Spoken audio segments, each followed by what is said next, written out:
Hello and welcome to the next video in the Welcome to Serinosis series. As you probably saw in the title, today we're going to be looking at the different races from our world.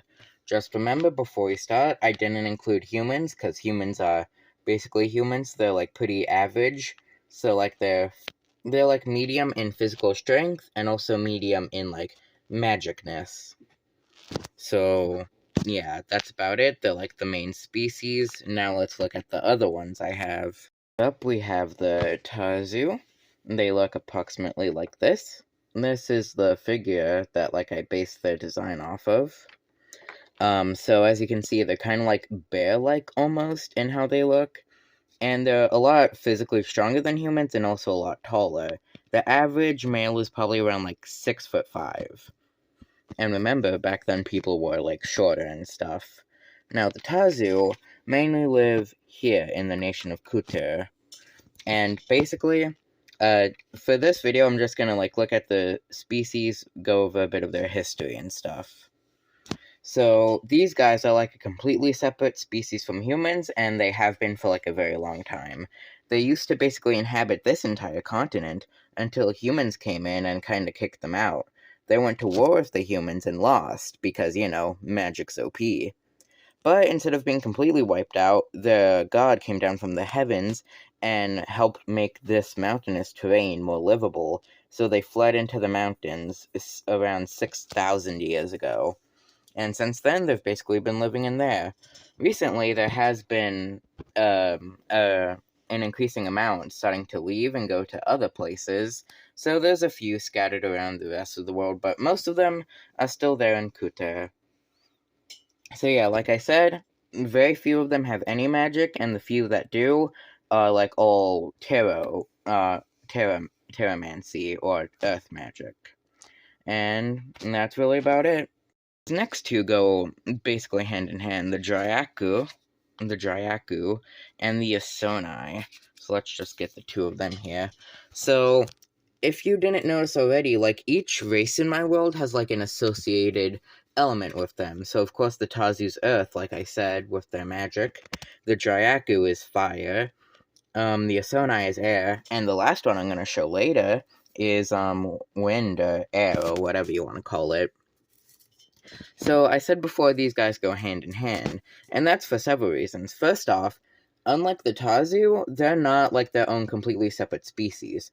Through magic and some other means, they basically turn from humans into these modified humans. So, let's look at where they came from.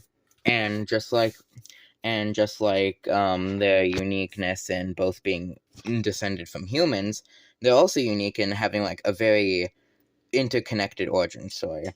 So basically, over here in this continent, there were two groups, the magical people and the non-magical people.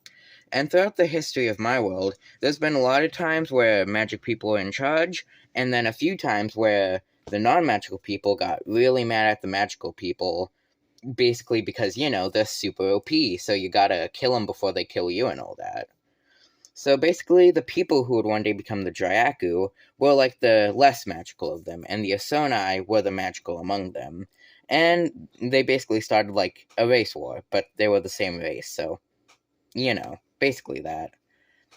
So, normally the Asoni would have won, however, the numbers of the Dryaku were just way, way higher, just so much that magic didn't fully balance it out.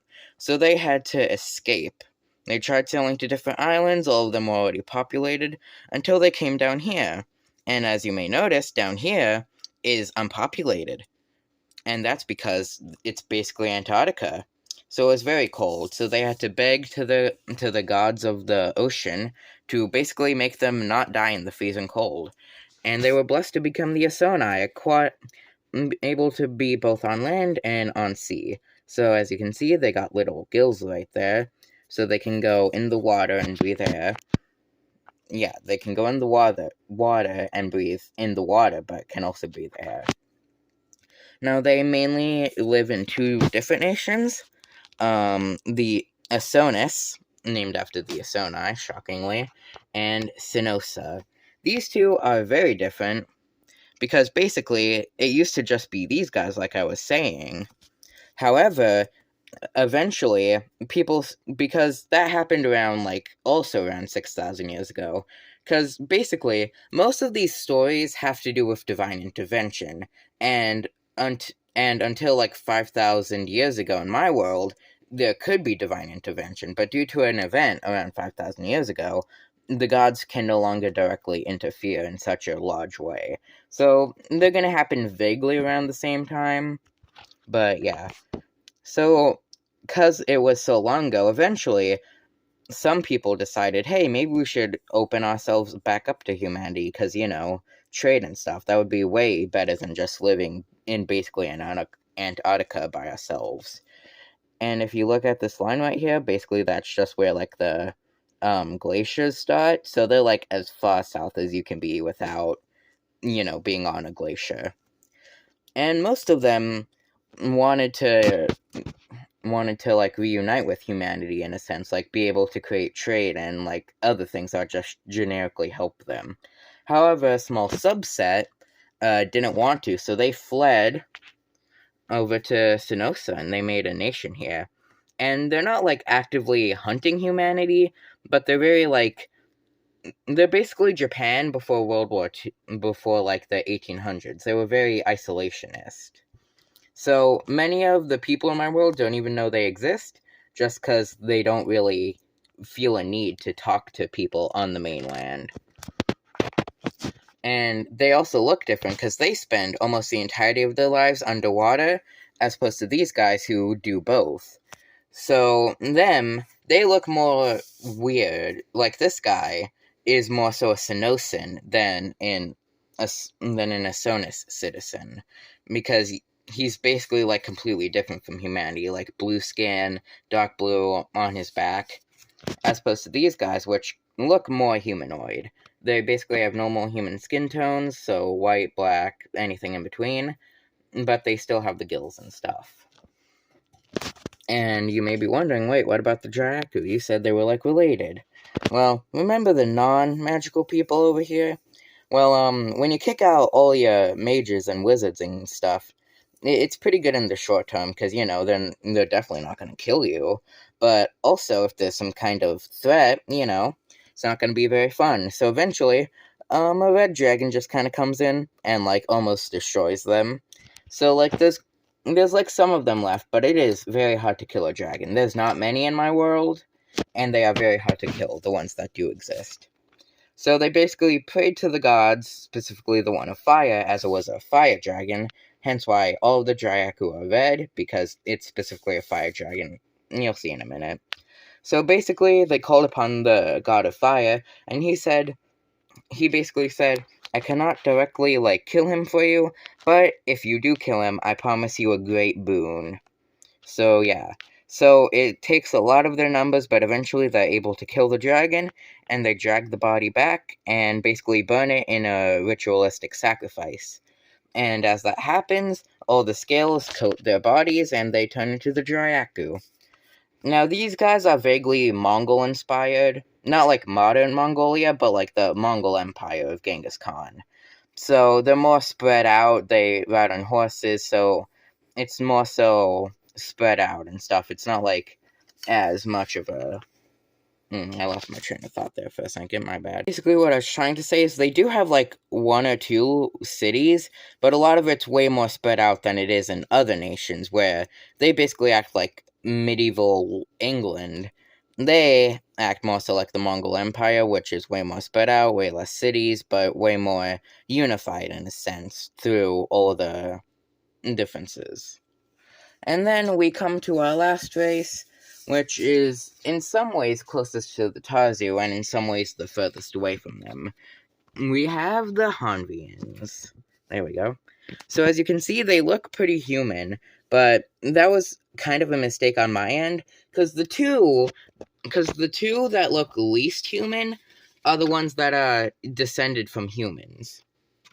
So both the Tarzu and the Hanvians, both of them are completely separate from humanity. They evolved from the same common ancestor, because in my world, basically, the gods created, a single species of each type. So they made, the first ever species of mammals, or the first ever bird species, or the first ever reptile species. But from there, they kind of let them evolve on their own. So they created the first ever sapient species, and it evolved into the humans, the Tarzu, and the Honvians. So here they are. As you can see, they're in general pretty similar to humans, except they're a bit shorter. I'd say around like 5 foot on average. Forgot to mention, but these guys, a bit less magic than humans. Like, only the upper class has magic, and only like their leader has all 7 elements. All the other ones either have no magic or only fire.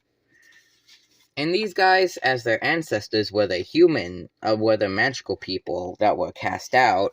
They are, on average, more magical. They have a lot of aquamancy, and then the other elements are relatively common. And these guys, all of them are magic, because as you can see, their wings are nowhere near big enough to actually make them fly, so they need magic to have it fly properly. And just as how the Tarzu are the physically strongest but also least magical, they're by far the most magical but physically weakest. And this is very important because you're like, wait, they can fly and they have magic. How did they not just like take over the world?